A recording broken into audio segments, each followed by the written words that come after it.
número de braços, então o estudo das artes é necessário para os habitantes. Artes plásticas com aplicação e referência aos ofícios mecânicos, cuja prática, perfeição e utilidade dependem de conhecimentos teóricos. Assinado Marquês de Aguiar, adjunto do ministro de Estado, chefe interino da Divisão de Relações Exteriores e Guerra, presume que ele entendeu que seja executado com todos os despachos. Rio de Janeiro, 12 de agosto de 1816. Esse documento se encontra no Instituto do Patrimônio Histórico e Artístico Nacional. O grupo desembarcou no Rio de Janeiro em 26 de março de 1816 para a constituição da Academia Imperial de Belas Artes. Posteriormente, porque primeiro, como diz aqui, Real Escola de Ciências, Artes e Ofícios, antes chamada Escola Real de Ciências, Artes e Ofícios, foi escoltado por barcos ingleses e era composto por... Eu selecionei aí esses 4, Le Breton, Debré, Tonnet e Grandjean de Montigny. Esses são, vamos dizer assim, os mais contundentes da missão francesa. E tinham muitos outros, alguns outros, o discípulo de Montigny, um escultor, um gravador, um mecânico, um ferreiro, um serralheiro, um artesão em peles, couros, curtumes, carpinteiro, assistente de escultura, aprendiz, músico, secretário de Le Breton, e vieram posteriormente, uns meses depois, Marc Ferrez, que não era um fotógrafo, era escultor, e Zéphirine Ferrez, gravador de medalhas. Então, vejam bem, Joaquim Le Breton, Jean-Baptiste Debré, Nicolas Antoine Tounet e Auguste Henri Victor Grandjean de Montigny são os principais nomes que marcaram realmente a missão francesa. Eu quero abrir um parênteses que muitos colegas nossos não deixam de citar que esses artistas eram degredados da França. Eu vou falar rapidamente nisso aqui. Joaquim Le Breton, esse sujeito bonitinho que está aí, na França foi nomeado administrador de Belas Artes do Ministério do Interior e foi cavaleiro da Legião de Honra. Após a restauração, ele foi removido do cargo e forçado ao exílio, vindo a refugiar-se no Brasil sob a proteção de Dom João VI. Le Breton veio para o Rio de Janeiro em 1816 como chefe da missão artística francesa. Nicolas Antoine Tounet nasceu em fevereiro de 55, morreu em Paris em março de 1830. Portanto, vocês vejam, Tounet ficou muito pouco tempo no Brasil. O primeiro dos barões de Tounet foi um pintor francês que integrou a missão artística de 1816. Teve grande contribuição na missão que trouxe a arte europeia para o Brasil, ao lado de pintores como Jean-Baptiste Debré. Sua trajetória profissional e formação se deram durante a crise do Antigo Regime, período em que emerge o neoclassicismo na arte, já tratado como um romantismo, que tem como destaque os modelos de virtude e patriotismo, retratando tanto a história quanto os temas da antiguidade clássica nas artes e na literatura. Jean-Baptiste Debré foi um pintor francês, desenhista e professor da Academia Imperial de Belas Artes. Retornou à França quando publicou Viagem Pitoresca e Histórica ao Brasil, documentando os aspectos da natureza e do homem da sociedade brasileira da época. Excelente livro. Aliás, eu doei o meu para a Escola de Belas Artes. Excelente artista, demonstrou em suas pinturas o cotidiano do Brasil no início.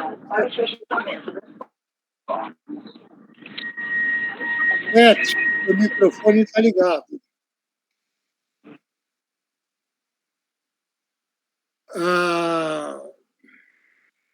Excelente artista, demonstrou em suas pinturas o cotidiano do Brasil no início do século XIX, fosse aristocracia, população em geral ou mesmo escravos. Ele também retratou eventos históricos antes e depois da independência do país. A primeira bandeira do Brasil independente lhe é atribuída e, nesse caso, se realmente for dele, é uma das suas obras mais importantes. Eu acho essa bandeira lindíssima, inclusive porque ela é simétrica. Tudo que tem para direita, a nossa bandeira atual também é assimétrica. Um lado da bandeira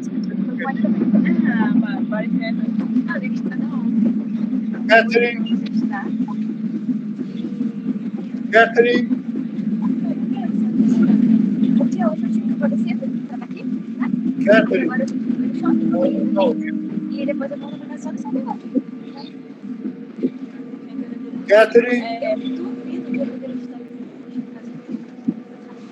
Vicky, por favor, tenta falar com ela. Tô ligando aqui para ela, peraí. Obrigado. Auguste-Henri Victor Grandjean de Montigny, Dom João VI criou a Escola Real de Ciências, Artes e Ofícios e, com a missão francesa, formou uma nova geração de artistas para realizar projetos dentro dos princípios do estilo neoclássico, o mais moderno da época.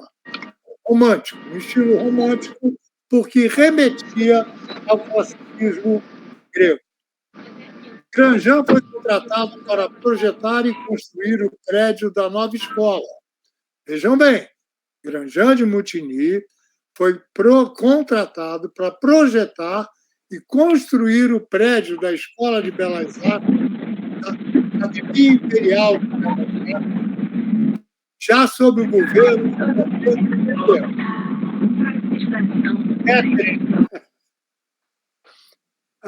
Grandjean foi contratado para projetar e construir, em estilo neoclássico, o prédio da nova escola, inaugurado em 1826 como Academia Imperial de Belas Artes, já sob o governo de Dom Pedro I. Nessa academia, Grandjean foi professor de arquitetura.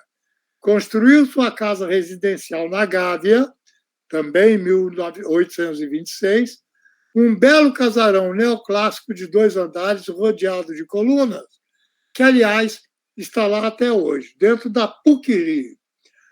O projeto Grandjean mais importante, que ainda está em pé, é o prédio da Praça do Comércio do Rio de Janeiro, atual Casa França Brasil. O projeto, diferente de tudo que havia sido feito no Rio de Janeiro até então. Grandjean também teve projetos que nunca foram realizados, como a Biblioteca Imperial e o Senado do Império. Morreu em 1850. Então, aí nós temos o projeto da Praça do Comércio, 1820, no Rio de Janeiro, que é a Casa França Brasil. Fica ali atrás da Candelária, quase no mar. E à direita, embaixo, o Solar Grandjean de Montigny, que fica dentro da PUC. Bom, aqui nós temos um mapa do Rio de Janeiro, Plano de la Ville de Saint-Sébastien, de Rio de Janeiro, 1820. E aí nós vamos identificar algumas coisas, né? Você tem à direita em cima a Ilha das Cobras, onde hoje é a Marinha. Um pouco mais à direita estaria a Ilha Fiscal, a Praça 15, com o... deixa eu botar aqui um vermelhinho, a Praça 15 com o Paço Imperial, aqui, o Cais Faru, nesse local. Aqui, a igreja que existia antes da Candelária e o eixo da atual Presidente Vargas. O Campo de Santana, que continua sendo o Campo de Santana.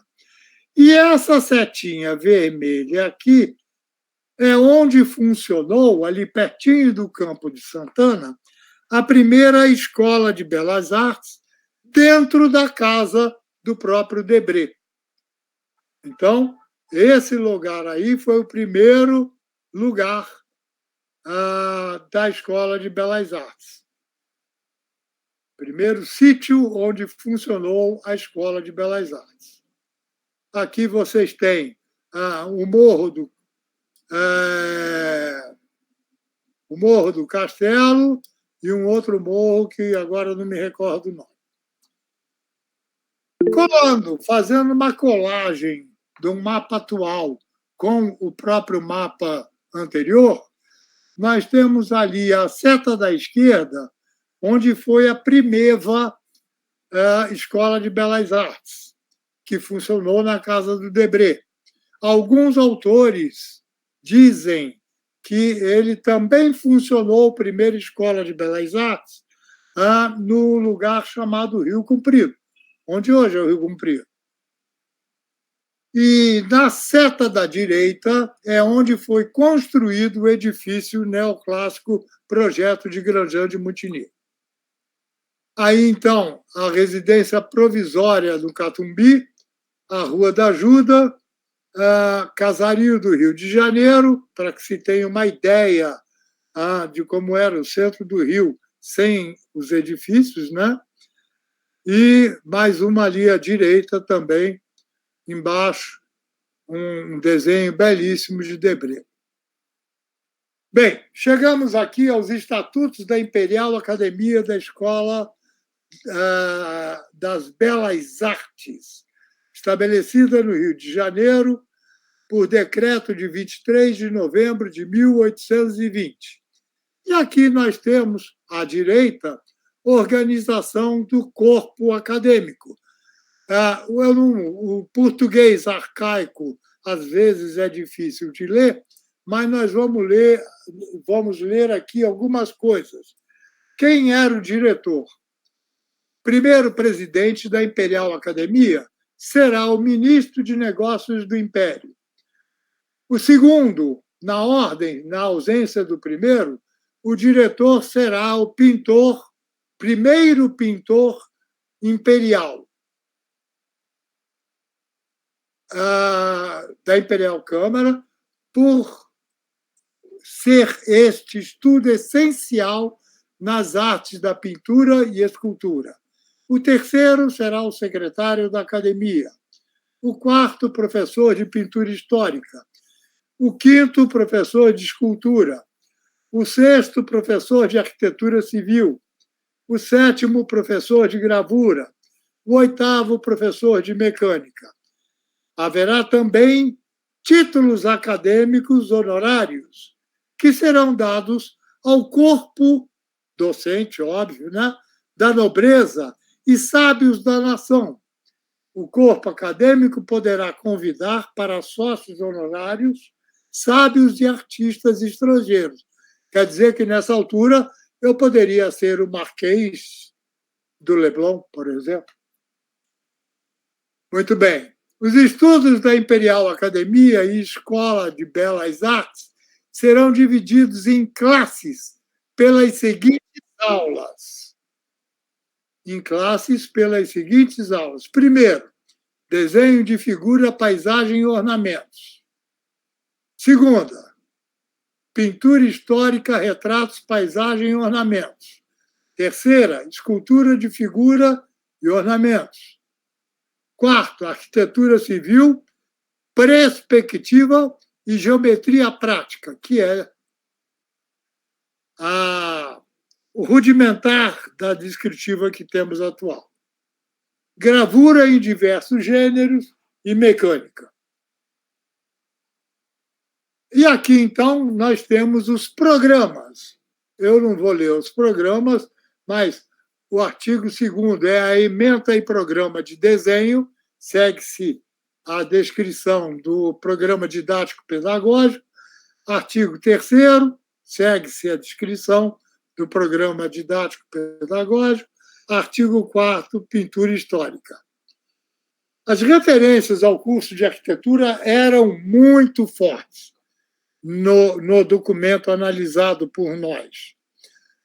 Aula de arquitetura civil. O estudo de arquitetura ou da ciência da arte da construção, baseada em regras e proporções, será teórico-prático.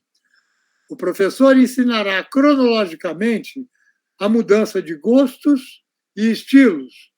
Aqui a arquitetura experimentou desde sua primeira origem até o estado florescente, sempre tendo à vista o conhecimento dos vários modos de arquitetura adaptados pelos gregos e romanos, dos quais vários mestres do século XV e XVI, como Vitrúvios, e de acordo com sua doutrina, irão compor as diferentes ordens. Pula um pedaço, será divulgado onde ele tem copiado, dando aos discípulos os exemplos, onde ele deverá copiar, né? Portanto, onde aos discípulos, dando aos discípulos exemplos dos monumentos na Grécia e Itália e as 5 ordens de arquitetura de Vignola. Aqui nós temos a Epítome de Anatomia, é um compêndio baseado nos principais tratados utilizados na Academia Francesa desde o século XVII. A publicação apontava uma série de medidas para o aperfeiçoamento dos instrumentos didáticos. A capa é de Toné, de 1837. É do acervo do Dom João VI, que está lá na EBA. Aqui o diploma de membro honorário, um daqueles diplomas a que mencionei agora há pouco. E aqui nós chegamos ao projeto original de Grandjean de Montigny. Embaixo nós temos a planta, primeiro andar, e em cima a fachada da Escola de Belas Artes. A data desse projeto é de aproximadamente 1820. Material é nanquim em papel, dimensões 30 por 61, está em estado de conservação regular no Museu Dom João VI e requer pedido de licença especial para ser visto, não está em exposição. Uma curiosidade muito rara do Grandjean de Montigny, aí embaixo está a assinatura do dito cujo, é o orçamento do portão de ferro do edifício da Academia Imperial de Belas Artes, de 27 de junho de 1831. Esse portão de ferro, cujo orçamento está aí à esquerda, está até hoje. Depois vocês vão ver onde. Já vou chegar lá. Ele está conservado até hoje. Esse aqui, gente, para que vocês tenham ideia, é o estado em que as coisas se encontram no Arquivo Histórico Nacional. São pacotes embrulhados em envelope. Muitos documentos foram analisados em visitas ao Arquivo Nacional, Ministério da Justiça, né? Biblioteca Nacional, Patrimônio IFAM, e também Museu Dom João VI, além de visitas regulares a outros museus. E o tipo de documento que nós achamos, até jornais, como esse último à direita, aí embaixo, vários documentos em português arcaico. Um exemplo das primeiras produções da Academia Imperial de Belas Artes é a impressão do catálogo de exposições, publicação da Academia Imperial de Belas Artes, assinada por Manuel Araújo Porto Alegre. Se bem se recordam, Araújo Porto Alegre é o nome da rua, ali no Castelo, que atravessa a Presidente Rio Branco e a Rua México, onde ficava a antiga Escola de Belas Artes. Foi pintor, escritor romântico, político, jornalista, desenhista, cartunista, arquiteto, crítico de arte e historiador da arte, professor e diplomata no Brasil. Araújo Porto Alegre não era fácil, não, né? Bem, gente, eu tenho uma... Eu pertenço com muita honra e com muito orgulho, por vários motivos, por vários cargos, à congregação da EBA. Eu fui chefe de departamento, sou representante dos professores, fui diretor adjunto, vários cargos que me facultavam assento na congregação da EBA. À esquerda, vocês têm um documento. Tá? Esse documento é do promotor de justiça, que era inimigo público de Pedro I e que manda que se retirasse da fachada da Academia Imperial de Belas Artes a insígnia de Pedro I. Vou ler aqui o pedaço. Fazer sentir a Vossa Senhoria a necessidade em que se acha de fazer, quanto antes, desaparecer do frontispício da mesma academia as letras iniciais IPU, que tanto se opõem e vai por aí. Então, ele determinou que se retirasse. O Félix Toné encaminhou para a congregação da escola. A congregação é a reunião, o fórum máximo da unidade. E, então, a resposta foi a seguinte: tenho a honra de participar, a Vossa Excelência, que, tendo recebido do promotor público o ofício, cuja cópia vem anexa, e apresentando-o na congregação dos lentes, conforme mandam os estatutos, esta determinou que se remeteria ao mencionado ofício a Vossa Excelência, para mandar o que for conveniente, visto que a congregação pertence, sim, conservar o edifício de sua residência, porém não efetuar nele alteração alguma, sem ordem de Vossa Excelência. Deus guarde Vossa Excelência por muitos anos, na Academia Imperial de Belas Artes, 2 de junho de 1834. Ou seja, é com profundo orgulho que eu pertenço hoje, tantos anos depois, do mesmo fórum que existe desde então. Abaixo o detalhe da fachada em objeto da discussão citada no slide anterior. A escrita permaneceu em seu lugar, o que pode ser referendado pelo desenho do projeto de 1880, ou seja, em 1880 ainda estava lá, foi feito um desenho, onde aparece a menção do benfeitor e patrono das artes no Brasil, o imperador Pedro I. Ao fazer esse trabalho, notamos a ortografia não corrigida da palavra em latim munificência e que houve também a falta do C em romano, sem, na data de 1821. Provavelmente, alguns erros na falta de atenção ou de falta de atenção ao desenhar. E aí vem, então, uma foto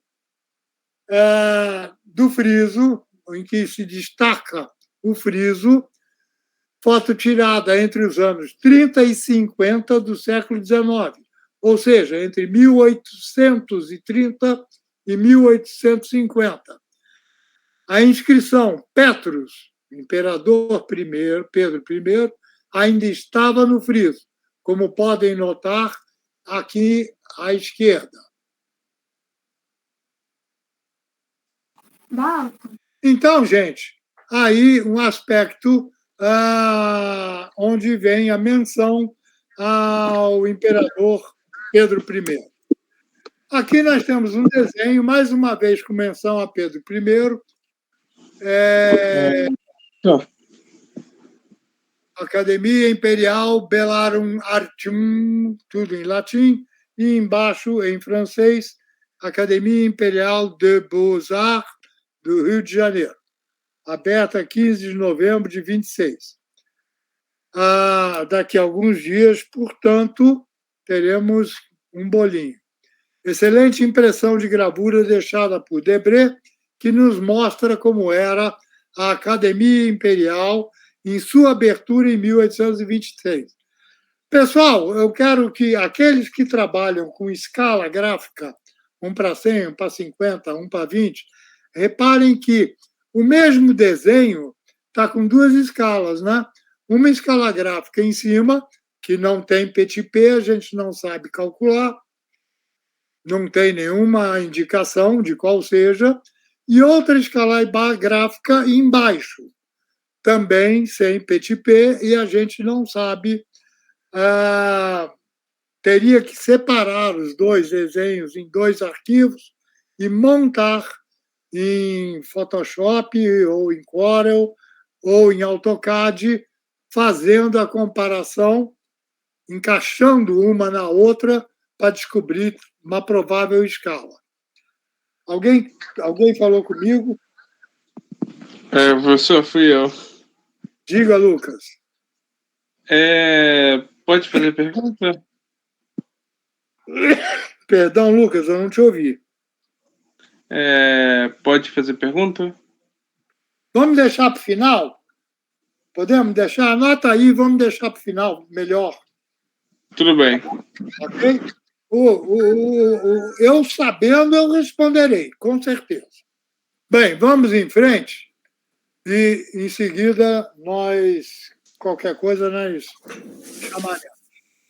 Então, vem aqui, isso é uma capa de um projeto para a Academia Imperial de Belas Artes, por ordem dos ministros do Negócio do Império, feito pelos professores em 1824.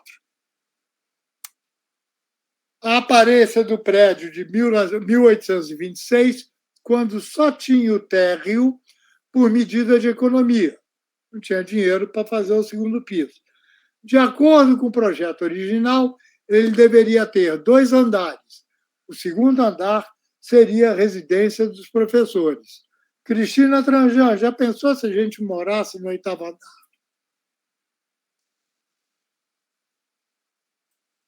Seria mais ou menos isso, né? Mas é um desenho também, é um desenho ilustrativo, sem escala, mas que mostra direitinho o prédio da academia. O projeto original do Grangeur de Montigny, dos anos 20 do século XIX, antes de 1826. Reparem que todos os cômodos vêm, inclusive o vestíbulo, o hall de entrada, vem especificado o que são, a que se destinam, melhor dizendo. Aqui são prováveis mudanças do projeto original. Tá? A parte de baixo é o estado atual. O estado atual está amarelado e a parte de cima a gente deu uma photoshopada para apresentar e para uma melhor compreensão. Esse é o projeto de Antônio Paula Freitas entre 1870 e 1880, com a assinatura do dito cujo ali à direita. Também está no Museu Dom João VI. E tem salas identificadas, né? À esquerda, pintura histórica, em cima, no meio, desenho geométrico e de ornatos, embaixo, arquitetura, um espaço para a caixa de escada e o vestíbulo. Bastante interessante. Esse é o projeto de 1880, em que aquele projeto original ele recebe janelas em todo o segundo pavimento. E, no primeiro pavimento, receberia arcadas em toda a sua extensão. Esse é um outro projeto que foi feito do segundo andar por Zé Maria Mafra, Francisco Joaquim Bittencourt Silva e uma terceira pessoa cuja assinatura é ilegível. Essa é uma planta que mostra o piso, uma planta baixa, com a escada alaranjada ali no meio, que não conseguimos clarear, com os desenhos nos pisos, né? Nos parquetes dos pisos. O mesmo desenho com a escada, um detalhe, aqui à direita, onde tem uma elipse vermelha, prestem bem atenção ali, que não está dando para ver direitinho, mas, aqui um outro desenho com as colunas frontais, né, e o parquete de piso desenhado em azul, e aquela elipse, né, no segundo andar, nós temos aí, então, um banheiro. Um banheiro com mictório, latrina, e a latrina ou prisma para queda livre diretamente lá embaixo na fossa cética. Esse tipo de latrina é muito fácil, quem for visitar Ouro Preto, não deixe de ir à Casa dos Contos, perceber no segundo... Oi, Aninha, tudo bem? Um beijo, Aninha. Oi, Daldinho. Entrada que caiu e eu voltei. Agora que eu vi você aqui. Na Casa dos Contos, em Ouro Preto, tem esse tipo de latrina e tem desenhos esquemáticos mostrando como é que era. No caso da Casa dos Contos, a pessoa fazia o seu serviço lá em cima e caía direto lá embaixo na senzala. Aqui já existia, ainda mais por ser a cidade nova do Rio de Janeiro, então já com certeza existia a fossa. Segundo andar de 1883, chamado então Palácio da Academia de Belas Artes, após a renovação de 81. É de autor desconhecido, e vocês veem aí os desenhos de piso também. A planta é rasgada, infelizmente, deteriorada, comida por traça, um documento que espero que esta conferência fique registrada e que um dia possa ser útil em vez da própria planta, porque cada vez ela está pior. Merecia uma restauração. Aliás, vou propor à professora bem-vinda do curso de restauração a restauração desse documento. Nesse documento, vocês vejam ali no meio da escada, aqui, nesse documento, aqui, nesse miolo da escada que desce, tem uma coisa meio mal, uma rodinha ali, meio mal enjambrada, que a gente não sabe o que é. Pois fiquem sabendo que é o desenho de um lustre de cristal pendurado. Imaginem vocês chegando na escola para dar aula, para ter aula, subir essa escadaria, magnífica, com aquele lustre de cristal iluminando a escada. Realmente devia ser lindíssima. Aqui, pessoal, eu faço uma comparação, nós fizemos uma comparação entre os pórticos do projeto original, nos anos 20 do século XIX, com o executado. Então, a linha evolutiva vai da esquerda para a direita, dos diversos projetos em comparação com o pórtico executado em granito de Guinás, pedra que é abundante na cidade do Rio, de maior dureza que a pedra mármore, transportado, agora sim, para o Jardim Botânico desde 1940. Reparem, então, nós colocamos tudo na mesma escala, cada desenho desse estava na mesma escala, nós conseguimos colocar, através do computador, os desenhos todos na mesma escala e fazer, sobretudo, essa última montagem, que fica muito perfeita em termos do pórtico, em termos do intervalo, do intercolúnio, em termos da parte lá de cima, que, por ser um aplique sobre o frontão, se quebrou. Aqui nós temos o Largo Fronteiriço, com a antiga Academia de Belas Artes ao fundo. São registros fotográficos da pequena praça fronteiriça. Vocês vão ver essa praça onde fica daqui a um pouquinho. A documentação existente nos arquivos nacionais informa que foram realizados estudos minuciosos para a ocupação pela IBA de um antigo mercado existente na Glória, no final do século XIX. Um dos projetos que existiram era para um terreno na Rua da Relação, projeto este do arquiteto italiano Santi Bucciarelli, que era o meu antecessor, né? Professor de estereotomia na Escola Nacional de Belas Artes. Reparem que aí já estamos falando em Escola Nacional de Belas Artes. Projeto esse que foi preterido.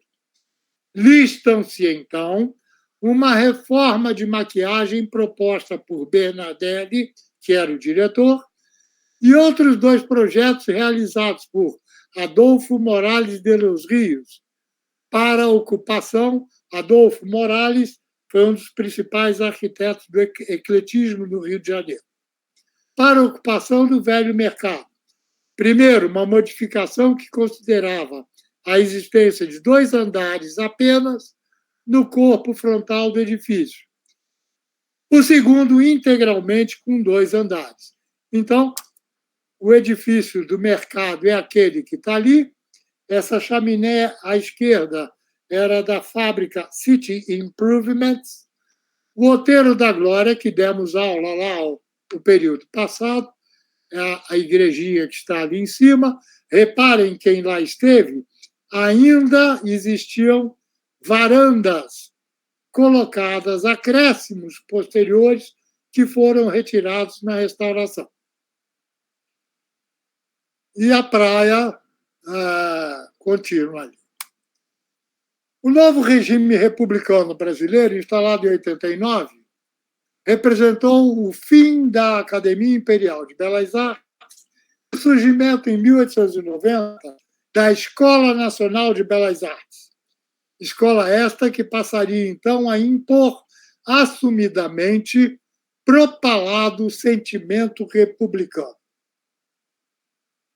A criação da Escola Nacional de Belas Artes teve como objetivos romper com o modelo imperial de ensino e gerar a formação de um novo gosto artístico.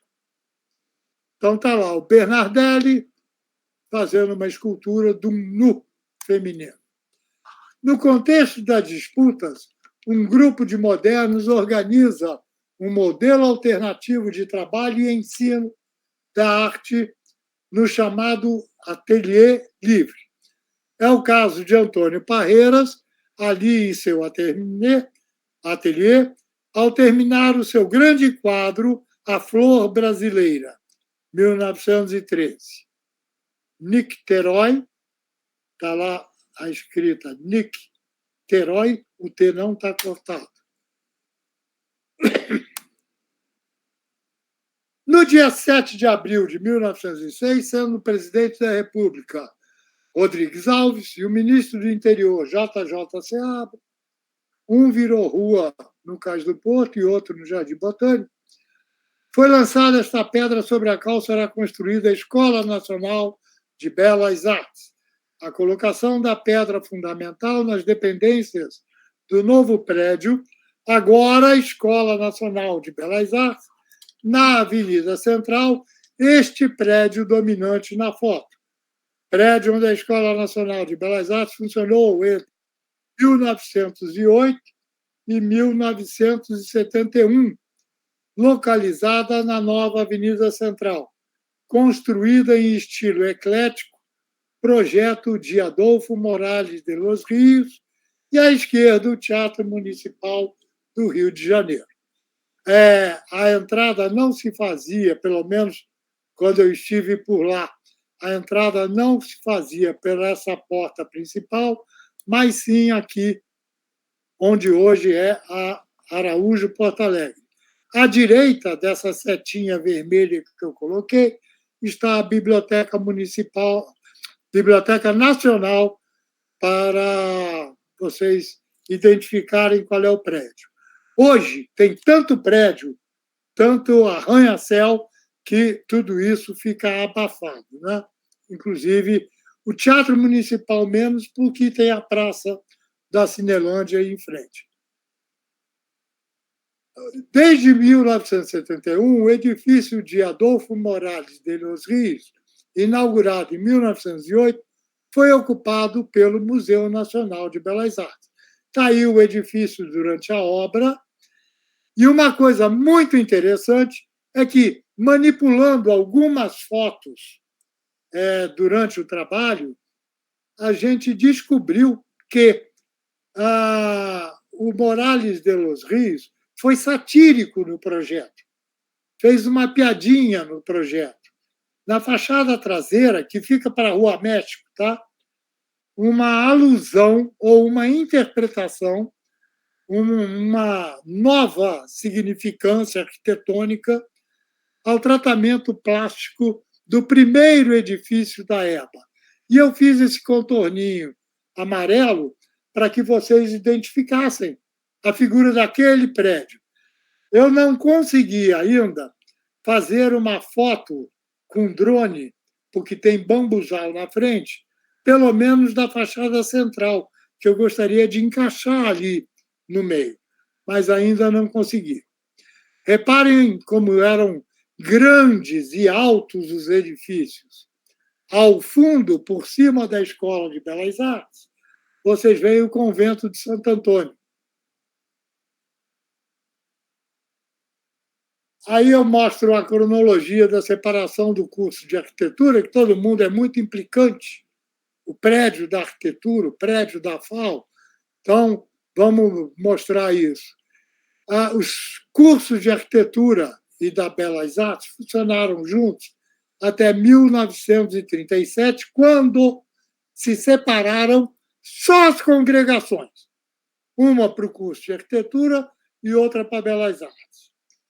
Em 1945, portanto, 8 anos depois, foi a separação efetiva entre a Escola Nacional de Belas Artes e a Faculdade Nacional de Arquitetura, sendo que os alunos dos últimos anos se recusavam a sair da Belas Artes.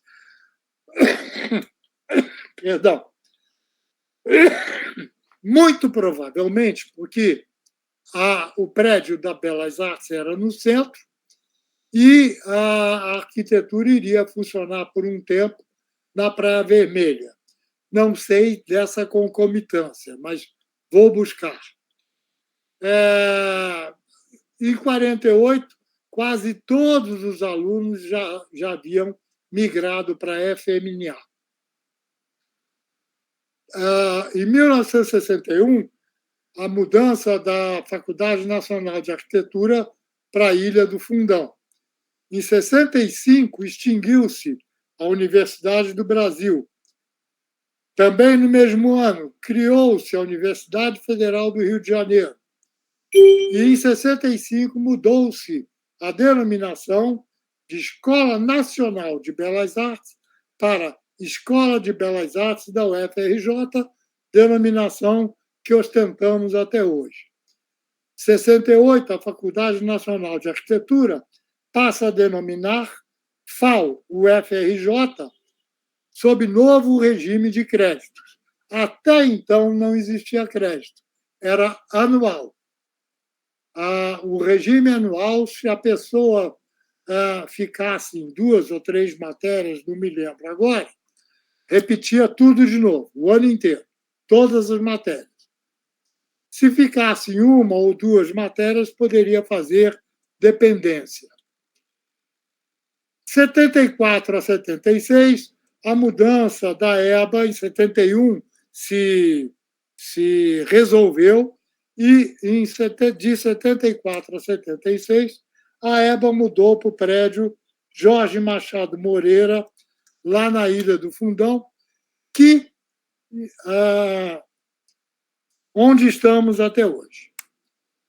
Então, ali é a Escola de Belas Artes, hoje Museu Nacional de Belas Artes, e algumas das galerias. Eu tenho uma história fantástica que aconteceu aqui nessa galeria de baixo, onde está a escultura da Vitória de Samotrácia. Qualquer dia eu conto para vocês essa história. Ou hoje, se a gente terminar com o tempo. Com o fim do Império, 19 anos antes, a Escola Nacional de Belas Artes mudou-se, em 1908, para a nova sede na Avenida Central. O edifício de Grandjean de Montigny foi transformado em escritório público, incluindo o Ministério da Fazenda. Então, está aí a Escola de Belas Artes, Academia Imperial de Belas Artes, virando Ministério da Fazenda.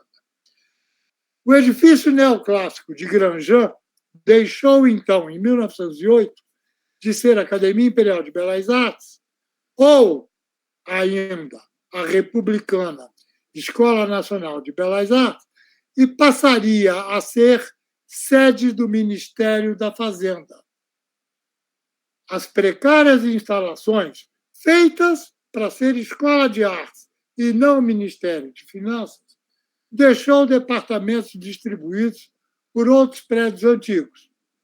O ministro Arthur de Souza Costa, em 1934, decidiu realizar uma licitação pública para a nova sede ministerial que estava no terreno da AIBA, Travessa Belas Artes, esquina com Avenida Passos. O com aqui não foi traduzido, ainda está em espanhol. Os arquitetos Enéas Silva e Vladimir Alves de Souza venceram a licitação, receberam uma exigência: modificar o projeto para trocar o perfil moderno por outro, neogrego, que, aliás, era a gosto do ministro, mas esse projeto nunca foi concluído. Gente, a estupidez, a ignomínia, a infâmia, a traição, a vergonha, o desrespeito, a afronta, os deslustres, a indecência, a indignidade, o agravo, o desacato, a desfeita, o desrespeito,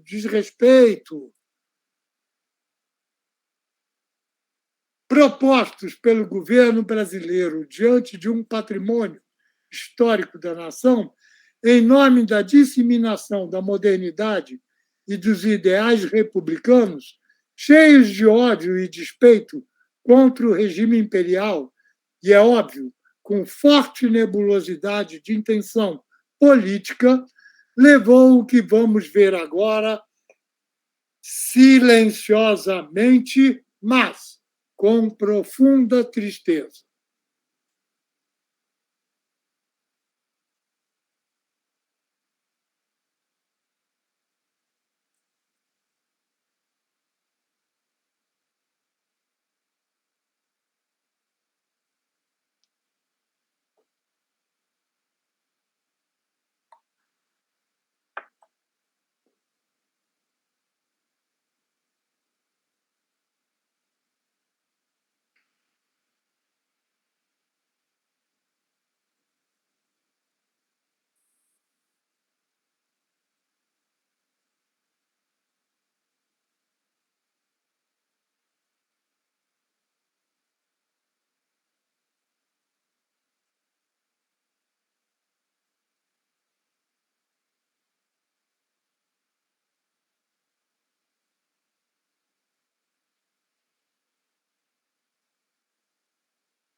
Esse é artigo publicado à noite, em 29 de setembro de 1938. Está marcada para o dia 3 de outubro a cerimônia de lançamento da primeira pedra do novo prédio do Ministério da Fazenda. Deve estar pronto até o final de 39 ou 40. Por coincidência, no dia 3 de outubro de um outro fatídico ano, em 16, o incêndio no 8º andar do edifício, chamado então Reitoria da UFRJ, expulsou a EBA da sua residência desde 70, prejudicando não só os 13 cursos da EBA, mas também a FAO. Eu digo aqui desde 70 porque, antes da mudança, houve a preparação para a mudança. Aí são alguns recortes da época, falando sobre vários desmandos. E aqui nós temos, então, a localização da Avenida Passos, todos vocês conhecem, no Rio de Janeiro, ao lado, exatamente ao lado da Igreja do Senhor dos Passos, e lá aquele larguinho que nós fotografamos, ou que nós mostramos, fotografamos é demais, que nós mostramos a fotografia agora há pouco. O pórtico da academia, na velha Travessa do Sacramento, hoje chamada Travessa Belas Artes, foto de Marco Ferrez, de 1891. Olha a escala humana, tem um acendedor de lampião ali. Naquela época, a iluminação pública era feita a lampião. Então, o acendedor levava a chama lá em cima e acendia o lampião. E aqui nós temos, então, uma comparação da foto atual, uma fotomontagem, em 2019, atual porque faz só alguns anos, e 1891, aquela foto, a escultura da esquerda sumiu, o pórtico perdeu o texto lá de cima e também dentro, aqui, nessas vergas, onde estava escrito escultura, pintura, gravura, também perdeu. Aqui embaixo, onde estava escrito Escola Nacional de Belas Artes, também dançou. Isso aqui é um documento que foi achado, segundo reza a tradição, o professor da FAO-UFRJ, Lucas Mayerhofer, já falecido, foi o responsável pela manutenção do pórtico no Jardim Botânico. Eles queriam colocar na Quinta da Boa Vista, mas acabou indo para o Jardim Botânico. O que resta heroicamente, aliás, do primeiro edifício de Grandjean para a Academia Imperial de Belas Artes é o pórtico. Hoje, esse pórtico está localizado no Jardim Botânico desde 1940, expatriado para um lugar secundário lá no fundo do parque. A nossa equipe estava fazendo o levantamento. Se vocês notam, aqui à esquerda, uma tarja vermelha, isso é uma fita dessas de embrulhar, fita vermelha de 2 metros, a partir do qual a gente faz o levantamento da altura, eliminando a perspectiva. O Jardim Botânico também foi fundado por Dom João VI. Eis o pórtico, o que resta dele. Essas esculturas, como vocês viram, elas foram arrasadas, todas marteladas, cinzeladas, como chama, com talhadeira, e são cópias de gesso que foram colocadas aí. Fragmentos do frontão triangular, com altos e baixos relevos. A foto é de Alexandre Machado. ainda fragmento do frontão triangular. Reparem, pessoal, aqui há uma experiência, uma sapiência implícita no escultor quando ele vai fazer um baixo relevo e um alto relevo. Ele tem que deformar a figura para que quem está longe, embaixo, distante, possa enxergar. Então, esse cavalo, por exemplo, tem o focinho meio torcido, para que quem está aqui embaixo enxergue o focinho do cavalo direitinho. São deformações plásticas necessárias para se mostrar uma figura em escultura. Mais um detalhe, e eu quero chamar a atenção de vocês para a execução dessa cantaria.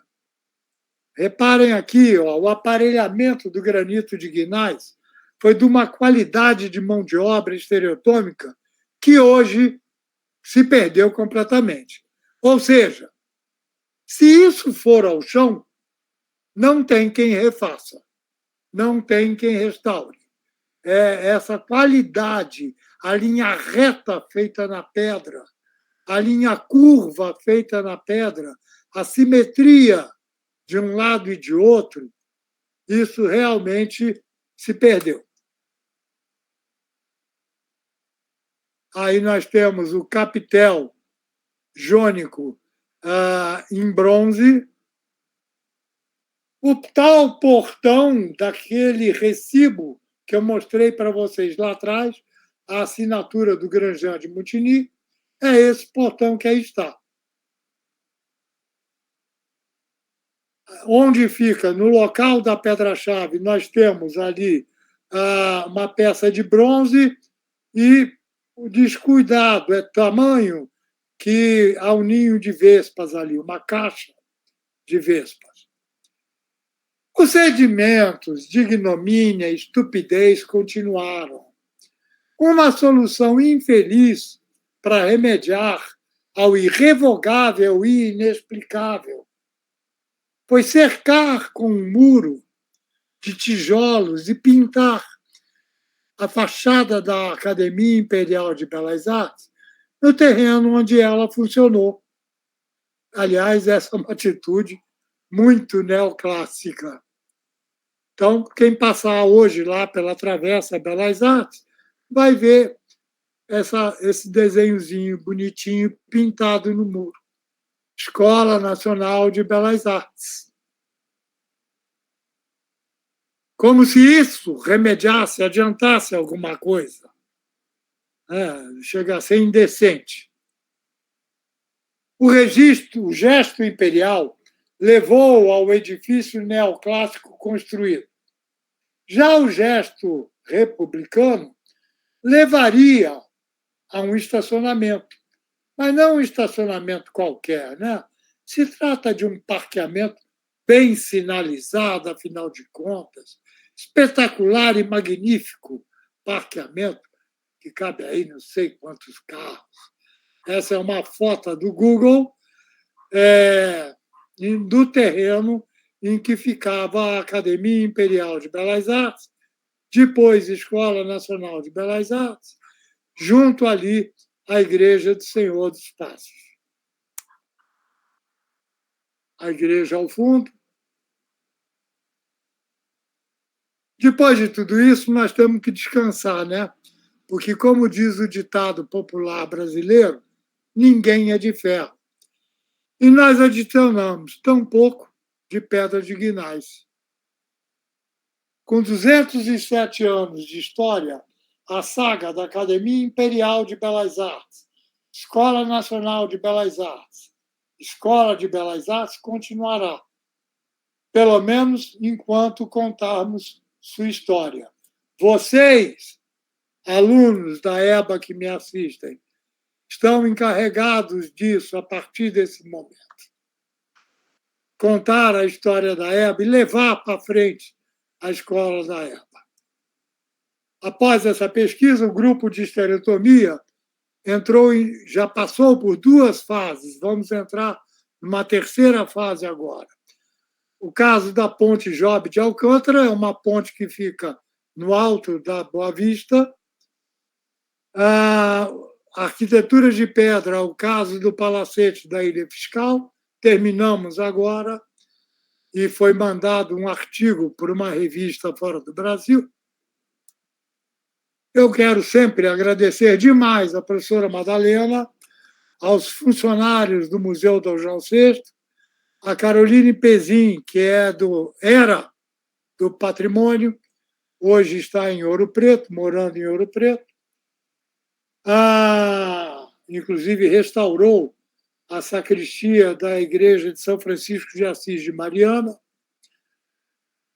O Arquivo Público Nacional do Brasil, a Biblioteca Nacional, as pesquisadoras eu quero agradecer, as passadas, as presentes e as futuras nesse grupo de pesquisa, e o nosso colaborador, co-organizador, tudo no nosso grupo de pesquisa, professor William Bittar.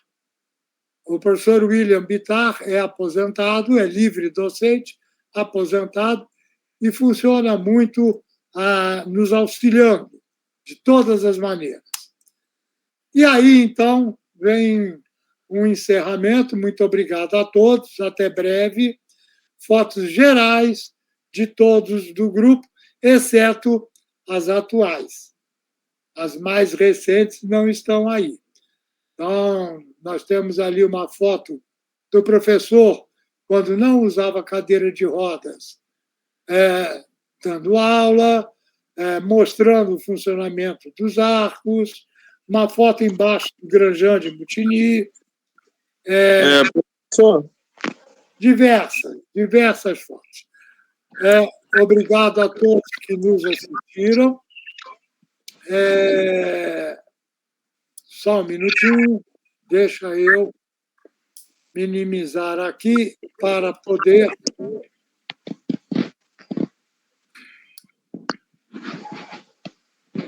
Nossa, quanto coraçãozinho! Eu vou encerrar a chamada. Só um minuto.